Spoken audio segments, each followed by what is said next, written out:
শুনন্তে কৃষ্ণক পাইলা ৰাজা পৰীক্ষিত।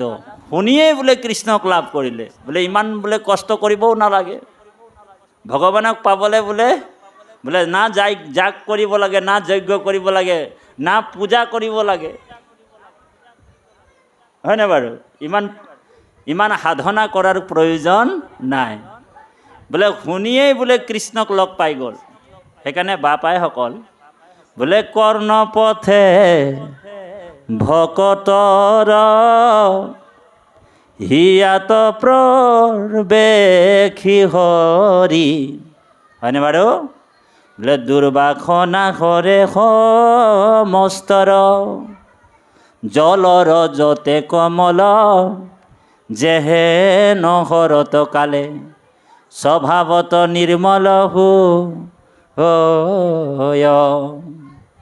সেইকাৰণে কৈছে প্ৰবিষ্টয়ম কৰ্ণে ৰন্ধেন স্নানং ভাৱো সৰুৰুহম ধুনতি সমলম কৃষ্ণ সলিলৈস্য যথা শৰত। যেনেকৈ শৰৎ কালত স্বভাৱতে পানীবিলাক নিৰ্মল হৈ যায়, চাবচোন, হয়নে বাৰু? না তাত ফিক্টৰী দিব লাগে, না বোলে একো বোলে ব্লিচিং পাউডাৰ দিব লাগে, না বোলে চূণ দিব লাগে, বোলে অট'মেটিক বোলে পানীবিলাক চফা হৈ যায়, মুখখন দেখা পোৱাৰ নিচিনা হৈ যায়। গতিকে আমাৰ মন নিৰ্মল কৰা একমাত্ৰ উপায়, আমাৰ মন পবিত্ৰ কৰা একমাত্ৰ উপায় কেৱল ভগৱন্তৰ কথা। সেইকাৰণে এই ভগৱন্তৰ কথাৰ লগত যিজনে জড়িত নহয়, বাকী যিমান সাধনা আছে কৰি লওক, তেওঁৰ মন নিৰ্মল নহয়। আৰু মন নিৰ্মল নহ'লে বোলে কেতিয়াও নিষ্কৃতি নহয়। নিষ্কৃতি মানে কল্যাণ। সেইকাৰণে মনটোৱে আত্মাটোক পবিত্ৰ কৰে। বিষয়ত যদি আত্মাটো মজি থাকে, তেতিয়াহ'লে জীৱৰ কেতিয়াও কল্যাণ নহয়। আত্মাটো ৰহিলে মন বিষয় উদাস বুলি কৈছে। সেইকাৰণে আত্মাত আমি মনটো সোমাবলৈ হ'লে কৃষ্ণ কথা ক'ব লাগিব, শুনিব লাগিব বাপাইসকল। সেইকাৰণে কৃষ্ণ কথা যিমান শুনিব, সিমান আপোনালোকৰ মনটো পবিত্ৰ হ'ব। সেইকাৰণে বেদব্যাসেও কৈছে, এতস্মাদো অপৰম কিঞ্চিন মনশুদ্ধি বিদত্তে। মন পবিত্ৰ কৰা একমাত্ৰ উপায় হৈছে ভগৱানৰ কথা। আৰু এই ভগৱন্তৰ কথা অমৃত পান কৰাজন ব্ৰহ্ম আনন্দ সচিদানন্দ ঘনানন্দ যি সুখ আছে, আনন্দ আছে, সেই আনন্দ ব্ৰহ্মক উপলব্ধি কৰিব পাৰে। সেইকাৰণে আপোনালোক বাৰে বাৰে কৃষ্ণ কথা শুনিবলৈ যত্ন কৰিব বাপাইসকল, হয়নে বাৰু? কৃষ্ণ কথা ধৈৰ্য ধৰি যোনে শুনে, সেইজনৰ বোলে কোটি যজ্ঞ পুণ্য দান সকলো বোলে খনেক কৃষ্ণ কথা ধৈৰ্য ধৰি শুনিলে তেওঁ লাভ কৰিব পাৰে বুলি কৈছে, ফল লাভ কৰিব পাৰিব। বাপাইসকল পাঠৰ মাজত সোমাই যাওঁ। এতিয়া শ্ৰুতদেৱ আৰু জনক ৰজাৰ এটা উপাখ্যান ওলাইছে। জনক ৰজাৰ ৰাজসভাত ভগৱান কৃষ্ণ আগমন হৈছে, হয়নে বাৰু? ভগৱন্ত কৃষ্ণক দৰ্শন পাই জনক ৰজা গদগদ হৈ গ'ল। শুক নিগদতি পৰীক্ষিত নৰেশ্বৰ কৃষ্ণে ঋষি সংগে পাই যায় পাইলন্ত নগৰ। শ্ৰুতদেৱ আৰু ঋষি সমস্তক প্ৰভু দুই মূৰ্তি কৰি আপুনিও দুই ৰূপ শুয়া দেৱহৰি। দুয়ো ভকতৰ গৃহে গৈলা একেবাৰ দুয়ো ভক্তে পুজিলন্ত যথা হতকাৰ। ভকতক আপুনি মই পালে খুব আনন্দিত হ'ব লাগে বাপাইসকল, বৰ গুৰুত্বপূৰ্ণ কথা।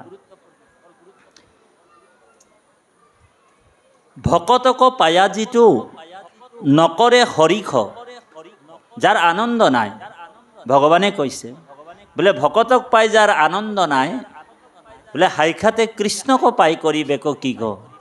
সেইকাৰণে ভকতক পাই যাৰ আনন্দ নাই, ভগৱানে নিজেই কৈছে যে মোক পাই সেইজনে কি কৰিব, অ হৰি অ ৰাম।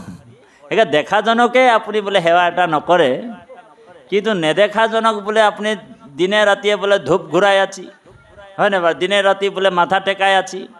তো ভগবান বলছে কীরকম মানুষ রে, বলে মোর ভকত স্বরূপে মুয়ে আছি, মুই মোর স্বরূপে বলে ভকতে আছে, ভকত মোর হৃদয় হয়। গতিকে এই ভকতজনক সেৱা কৰা মানে মই এপ্লিকেশ্যনখন মই পায়ে যাম।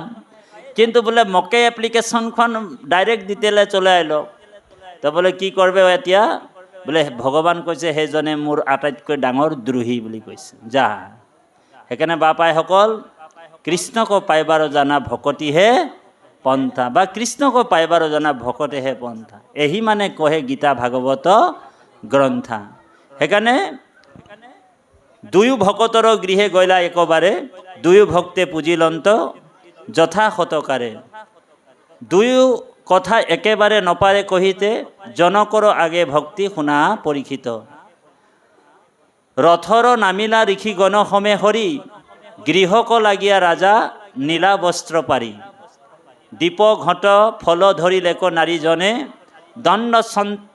দণ্ড ছত্ৰ চামৰ ধৰিলে বিপ্ৰগণে এজন ভকতক আদৰণি কৰাটো ভগৱন্তক আদৰণি জনোৱা একেই বুলি কৈছে দে বাবাই হ'ব কিন্তু সেইজন ভকত হ'ব লাগিব বোলে সেইজন কেনেকৈ ভকত হ'ব লাগিব বোলে কৃষ্ণৰ ভকত হ'ব লাগিব আশ্ৰৰ্য দেৱভৱে বিষ্ণু ভক্ত বিমচ্চাৰা আশ্ৰৰ্যজন কোন হ'ব লাগিব বোলে সেইজন দেৱতাৰ জ্ঞান কৰিব লাগিব আপোনালোক আমি আৰু সেইজন বিষ্ণুৰ ভকত হ'ব লাগিব এই তত্ত্বটোকে সপ্তম স্কন্ধ ভাগৱতত ভক্ত প্ৰহ্লাদক কৈছে কি বুলি ক'লে যে বিষ্ণু বৈষ্ণৱৰ সং লয়বা প্ৰথমত গুৰু মানি শুশ্ৰূষা কৰিবা ভাল মত তাৰমানে বিষ্ণু বৈষ্ণৱৰ সং ল'ব কিয় কৈছে কাৰণ বিষ্ণু বৈষ্ণৱৰ সংগতেহে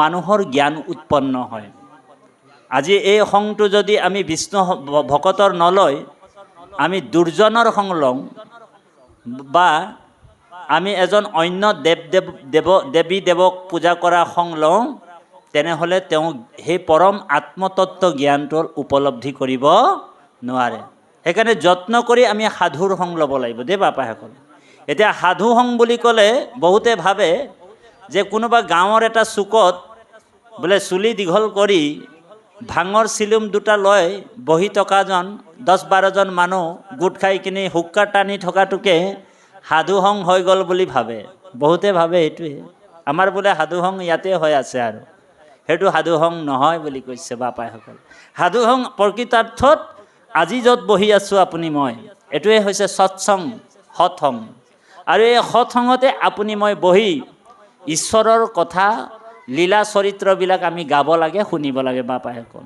ইমানেই হয়নে বাৰু জীৱই যেতিয়া নিজৰ গুণগান গায় তেতিয়া বন্ধনত পৰে মায়াত পৰে এতিয়া বহুত মানুহে নিজৰ গুণগানবিলাক বেছি গায় চাবচোন বোলে আমাৰ বোলে ইমানটা মাটি আছে ইমান মোৰ বোলে 10 বিঘা মাটি আছে মোৰ বোলে পাকাৰ ঘৰ আছে আমাৰ অজয় বাপে বেছিকৈ বোলে হৰি আছে নাই বোলে মোৰ 10 বিঘা মাটি আছে বোলে আসাম টাইপ ঘৰ আছে মোৰ বোলে দুটা বেটা বোলে ডক্টৰ পঢ়ে আছে হয়নে বাৰু দুটা বেটাই চাকৰি কৰে নিজাৰ যিমান গুণগানবিলাক গাব সিমান মানুহে বন্ধনত পৰে মায়াত পৰে আৰু যিমান ভগৱন্তৰ গুণগানবিলাক লীলা চৰিত্ৰবিলাক গায় সিমানেই বন্ধনৰ পৰা মুক্ত হ'ব পাৰে সেইকাৰণে আমি যিমান পাৰোঁ ঈশ্বৰৰ নাম গুণ গাব লাগে বাপাইসকল 1 মিনিট সময় আমি হৰিৰ নাম ল'ম সকলোৱে সহযোগ কৰিব কৃষ্ণ নেগেৰা আছে নাই বাপ কৃষ্ণ ধৰক এইটো আচলতে প্ৰসাদ দে বাপাইসকল কৈছে ভগৱন্ত ভক্তিযুক্ত পুৰুষৰ আত্মবোধ মাধৱৰ প্ৰসাদে মিলয় কৃষ্ণৰ কৃপাতে গুচয় সংসাৰ ভয় এহি মানে গীতাৰ নিৰ্ণয় আচল প্ৰসাদ কি আচল প্ৰসাদ হৈছে ভগৱন্তৰ কৃপা লাভ কৰা দে বাপাইসকল এতিয়া বহুত ভাবে যে আমি যে শৰাইখন আগবঢ়াইছোঁ আৰু ভকতে আমাক যে প্ৰসাদ দিব সেইটোৱে আচল প্ৰসাদ বুলি ভাবিছোঁ কিন্তু সেইটোও প্ৰসাদেই হয় কাৰণ বিষ্ণুৰ এজন সদাচাৰ ভকতে ভগৱন্তক অনেক নিয়ম নীতিৰে ঈশ্বৰৰ প্ৰতি শ্ৰদ্ধা প্ৰেম ভক্তি ভাৱেৰে অকপট ভাৱেৰে শুদ্ধ হৃদয়েৰে যি ভগৱন্তক অৰ্পণ কৰিছে সেইটোকে প্ৰসাদ বুলি কৈছে দেই বাপাইসকল। সেইকাৰণে চব জেগাত প্ৰসাদ খাবও নালাগে। বোলে ভগৱন্তক অৰ্পণ নকৰা বস্তুটো প্ৰসাদ হ'ব নোৱাৰে বাপাইসকল। ধ্যান দি শুনিব, বৰ গুৰুত্বপূৰ্ণ কথা। ভগৱন্তক অৰ্পণ নকৰা বস্তুটো কেতিয়াও মানে প্ৰসাদ নহয়। অৰ্পণ নকৰা বস্তুটো প্ৰসাদ নহয়। আৰু আমি কোনোবা এটা জেগাত বোলে গছৰ গুৰি এটাত পূজা কৰি আছে, তাতো প্ৰসাদ ওলাইছে, হয়নে বাৰু? ক'ৰবাত বোলে মানুহে বোলে এনেই বোলে কিবা কিবি মুখ বুট কৰি কিনি আপোনাক প্ৰসাদ দি দিছে, তেওঁ প্ৰসাদ বুলি দি দিছে। তেওঁ কিমান দিন গায়ে নাই ধোৱা, অ হৰি অ ৰাম, তাকো আপুনি মই প্ৰসাদ বুলি খাই দিছোঁ, হয়নে বাৰু? সেইটো প্ৰসাদ নহয়। প্ৰসাদ কোনটো হয়? যি শুদ্ধ চিতেৰে, শুদ্ধ মনেৰে, ভক্তি ভাৱেৰে, অকপট ভাৱেৰে ভগৱন্ত কৃষ্ণক অৰ্পণ কৰিছে। মুগ হওক, বুট হওক, কল হওক, নাৰিকল হওক, নদ্ৰব্যৰে অৰ্পণ কৰা বস্তুৱে হৈছে প্ৰসাদ। আৰু এই প্ৰসাদটো আপুনি মই ভকতৰ সংগতে বহি খাব লাগে দেই। বহুতে আকৌ ভকতৰ সংগত বহি প্ৰসাদ নাখায়। বোলে আপোনাক প্ৰসাদ যাচি দিলোঁ, বোলে আপুনি ৰাখকচোন প্ৰসাদটো, মই বেলেগ কামটো কৰি লওঁ বুলি ভাবে। বাপাইসকল আপোনালোকক অনুৰোধ জনাইছোঁ, বোলে প্ৰসাদটো আপুনি আগতেই খাই ল'ব, বাকী কাম বোলে পিছত কৰিব, অ হৰি অ ৰাম। বোলে প্ৰসাদটো আপোনাক ভগৱন্তই কৃপা কৰি দিছে। বহুতে আকৌ বোলে ভাবে বোলে প্ৰসাদটো অলপ দেৰিকৈ খাম, মা প্ৰসাদ ভাগ, আৰু বোলে মই কামবিলাক কৰি লওঁ, এই বুলি ভাবে। কিন্তু প্ৰসাদ আপুনি আগতে খাব লাগিব। আৰু বহুতে আকৌ এনেকুৱা এটা কাম কৰে, বোলে প্ৰসাদ বোলে ঘৰত যেতিয়া পাই লৈ যায়, বোলে তাতো বোলে দাল চব্জি তৰকাৰী বনাই কিনি প্ৰসাদ খায়, অ হৰি অ ৰাম। বোলে প্ৰসাদটোক ইমান অমান্যতা কৰিব নাপায় দেই বাপাইসকল, মনত ৰাখিব। কিন্তু এটা কথা, বোলে বেছিকৈ যদি প্ৰসাদ ভকতে দি দিয়ে, উপায়টো নাই, প্ৰসাদটোতো পেলাইও দিব নোৱাৰি, হয়নে বাৰু? সেইকাৰণে ভকতে ভাবে আৰু ইয়াক আৰু কি কৰিম, আৰু যিহেতু বোলে দাল চব্জি বনাই কিনি খাই দিয়াই ভাল বুলি প্ৰসাদটোক দাল চব্জি বনাই দিয়ে। বোলে সেইটো কৰিলেও ইমান অপৰাধ নহ'ব, দাল চব্জি বনাই খাই দিয়ক। কিন্তু অপৰাধ ক'ত আছে জানেনে বাপাইসকল? অপৰাধ এইটোৱেই যে বিষ্ণুৰ ভগৱন্তৰ নিৰ্মালী প্ৰসাদ বোলে ভগৱন্তৰ ভকতৰ বাহিৰে যদি আপুনি কাৰোবাক দি দিয়ে খাবলৈ উপজাচি, সেইটোৱে আপোনালোকৰ ডাঙৰ অপৰাধ হ'ব, সেইটোৱে নৰকত পৰিব। আপোনাৰ কিছুমানে চাব, নামঘৰলৈ আহে, প্ৰসাদৰ টোপোলা পায়, অ বাপ বোলে এটা কাম কৰক, বোলে কি হ'ল, মোৰ ঘৰত ভাড়াঘৰ বোলে 2 ঘৰ ভাড়াঘৰ আছে, তাতো বোলে 2 ঘৰ মানুহ আছে, এই ভাড়াঘৰৰ কাৰণে 2টা টোপোলা দিয়কচোন, অ হৰি অ ৰাম। ভাড়াঘৰৰ কাৰণে প্ৰসাদ বিচাৰি লৈ যায়। ভাড়াঘৰৰ মানুহে কোনোদিন নামঘৰে দেখা নাই, ঈশ্বৰৰ সেৱাৰ কথা নাজানে, ভক্তিৰ কথা নাজানে, কোনো ভাৱনা নাই, ঈশ্বৰৰ প্ৰতি প্ৰেম নাই, তেওঁ গৈ কিনি আপুনি ভগৱন্তৰ প্ৰসাদ দি দিলে। বাপাইসকল বোলে দাইল চব্জি বনাই খাই দিব, কিন্তু সেইসকলক নিদিব যিসকল বোলে কোনোদিন ভগৱন্তক চিনিয়ে নাই পোৱা, ভক্তি বোলে ভগৱন্তৰ লগত কোনোদিন সম্পৰ্কই নাই, তেওঁলোকক যদি আপুনি প্ৰসাদ দি দিয়ে, ভগৱন্তক কৈছে সেইজন আটাইতকৈ দ্ৰোহী মোৰ, অ হৰি অ ৰাম। সাৱধান, ভগৱন্তৰ প্ৰসাদ লাগিলে ঘৰতেই, পাৰিলে আপোনাৰ গৰুটোক খুৱাই দিব। বোলে গৰু কোন? বোলে গৌ মাতা হয়, হয়নে? গৰুত ভগৱন্ত আছে, লাগিলে আপুনি গৰুটোক প্ৰসাদটো খুৱাই দিব, পেলাই নিদিব। কিন্তু সেইটো এটা ডাঙৰ অপৰাধ। আপুনি গৰুটোক খুৱাই দিব, লাগিলে দাইল চব্জি বনাই খাই দিয়ক, কিন্তু সেই মহাপ্ৰসাদটো কিন্তু ভগৱন্তৰ ভকতৰ বাহিৰে আনক কিন্তু আপোনালোক নিদিব। যি ভগৱন্তৰ মহিমা জানে, ভগৱন্তৰ ভক্তি যোনে লাভ কৰিছে, সেইসকলকে ভগৱন্তৰ প্ৰসাদ পোৱাৰ মানে যোগ্যতা থাকে বাপাসকল দেই।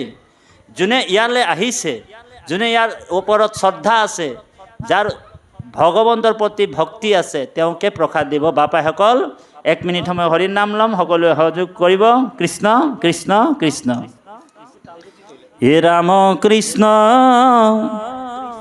ৰাম কৃষ্ণ ৰাম হৰি হৰি, ৰাম কৃষ্ণ